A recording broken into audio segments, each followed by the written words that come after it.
according to St. Luke. Now, on the afternoon of the first Easter, two of Jesus' disciples were walking on the road to the village of Emmaus. And Emmaus is about 7 miles from Jerusalem. And they were talking back and forth about everything that had happened in the past few days. And as they did, Jesus came and he began walking alongside of them. But for some reason, their eyes were kept from recognizing him. And so he said to them, What have you been talking about so earnestly back there on the road? And they stopped, and their faces fell. And one of them, Cleopas, said, Are you the only person in Jerusalem who hasn't heard about what's happened in these last days?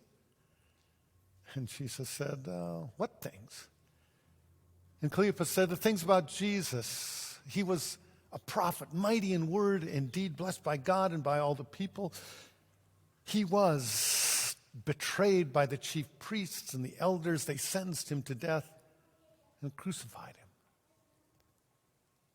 And we had hoped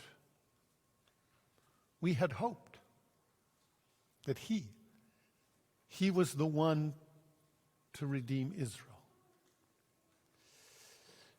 But then this morning, some of the women of our group went out to the tomb to anoint his body, and they said they didn't find the body but had seen a vision of angels who said he was alive. And so some of the men went out to the tomb as well, and they didn't find the tomb with his body in it, but they didn't see Jesus either. And then Jesus said to them, You are so slow of heart, so thick-headed. Why is it so hard for you to believe what was written about the Messiah in the prophets? Don't you see that it was necessary that the Messiah suffer and then enter into his glory? And then he opened the scriptures to them. And beginning with Moses and going through all the prophets, he interpreted everything concerning himself. Well, they came to the edge of the village, and Jesus appeared to be going on further. But they said, Stay with us, because it's evening and the day is almost over. And so Jesus went into their house, and he sat down at a table with them, and he took bread, and he broke it, and he blessed it, and he gave it to them. And in that instant, it was like scales fell from their eyes, and they knew it was him. And Jesus disappeared.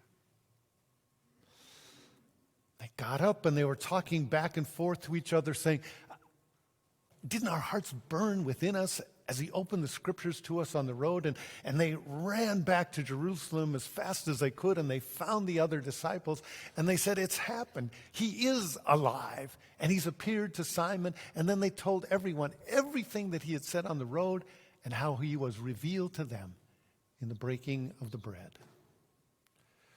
Word of God, word of life. Please be seated.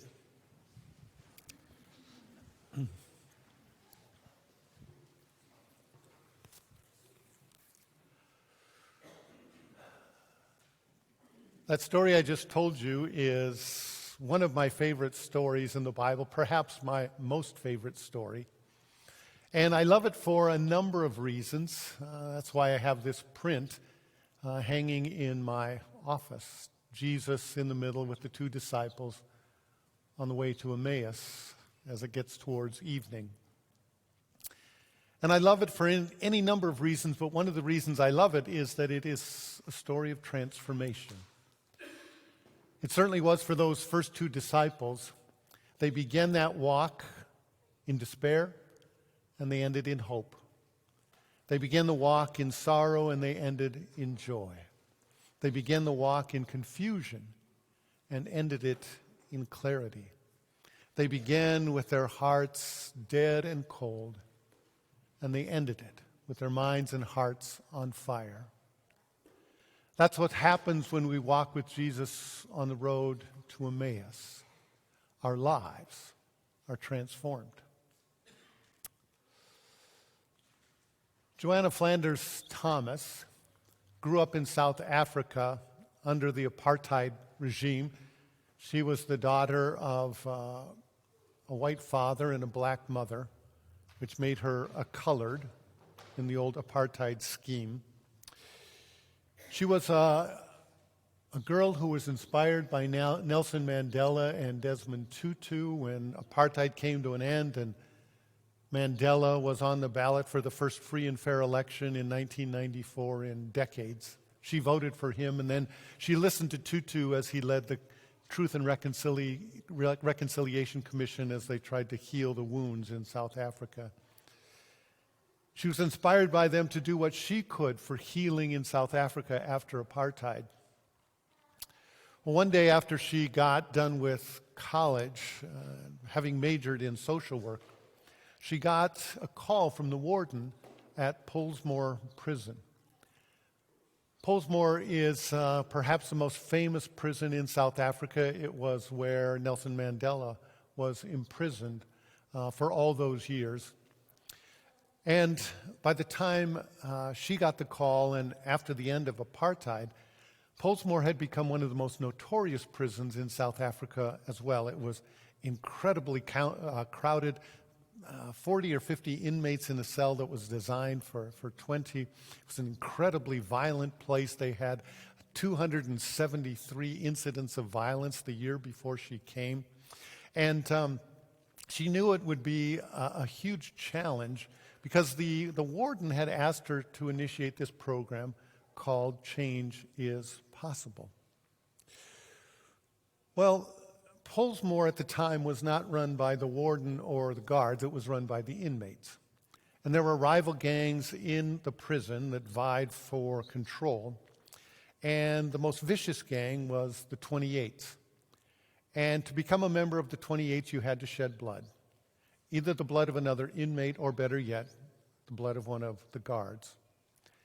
And the 28ths were run by these two men, Mogamat Benjamin and Arafan Jacobs. Mogamat was the general. Whatever he said was law. If he said it, it happened. Arafan was the judge and the jury. If anybody broke the rules, he was the one who enforced it. And whatever punishment he meted out was what was done. And those two were responsible for nearly all the violence in the prison. Well, Joanna walked into that environment and set up her program.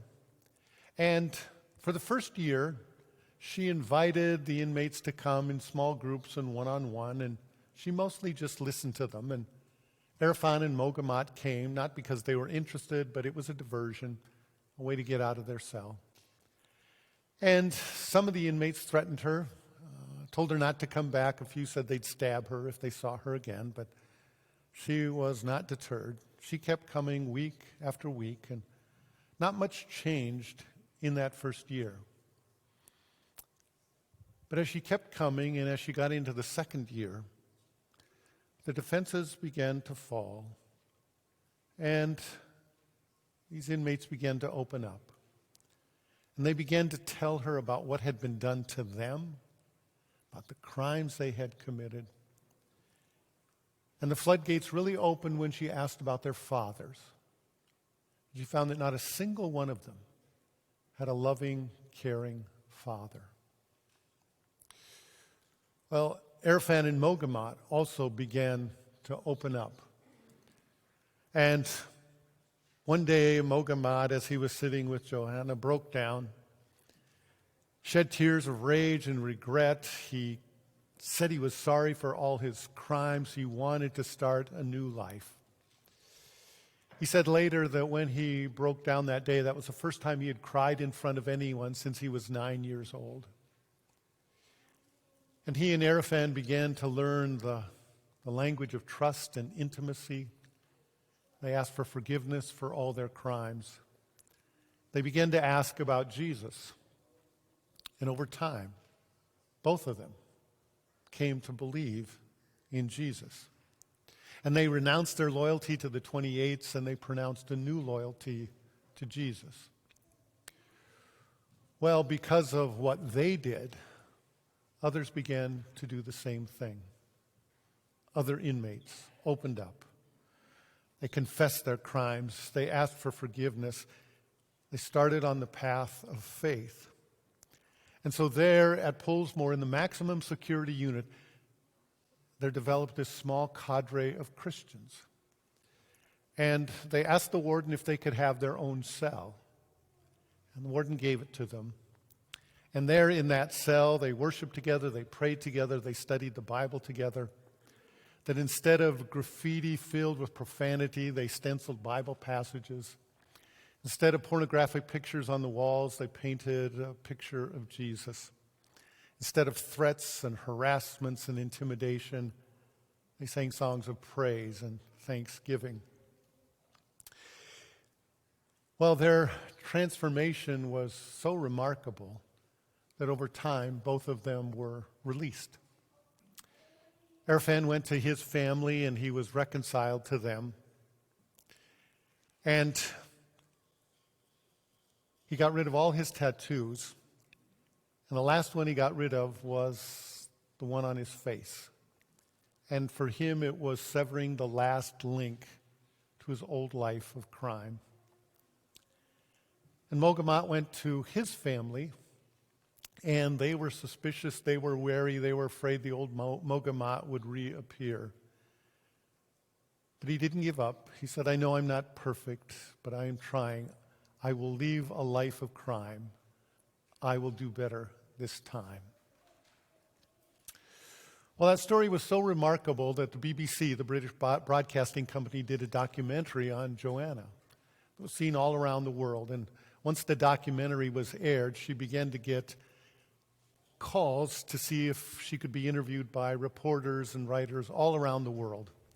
And one of the writers was Philip Yancey, an American here, a Christian who has written any number of books. Maybe you've read some of them. And so he sat down at lunch with Joanna, and he asked how it was that she transformed these men in that prison. And she put down her fork, and she looked at Philip, and she said, Philip, God was always in the prison. We just had to make him visible. God was always in the prison. We just had to make him visible. God was always in Pollsmoor, maybe unnamed, unseen, unrecognized, but he was always there. And what Joanna did was she simply became the one who made him visible by her words, by her deeds, by caring for these inmates, praying for them, embracing them, listening to them. She became the presence of Jesus, and they saw him through her. Over time, these two transformed remarkably and became leaders in their own communities. And that story of what Joanna has done spread and was duplicated in many, many other places. And I can't help but think that what a wonderful thing it is to know that our Lord will go anywhere for the sake of love, that he will go to the deepest, darkest corners of our world to seek and to save those who are lost, that he will reach out to them no matter where they are, because for him, there's no such thing as hopeless. There is no such thing as a hopeless person. There is no such thing as a hopeless situation. There is no such thing as a hopeless institution. There is no such thing as a hopeless community. There is no such thing as hopeless for him, because he is risen and his love is stronger than any other power in the universe, and there is nothing in all creation that can separate us from him and from his love. So let him walk with you day by day, today, tomorrow, and always. Let him come to you and open the scriptures to you and set your mind and heart on fire. Let him walk with you and fill your heart with hope hope for yourself, hope for everyone you love, hope for the world, hope for the future. Let him come. Let him come and love you through and through and transform you bit by bit, day by day, and make you more and more like him.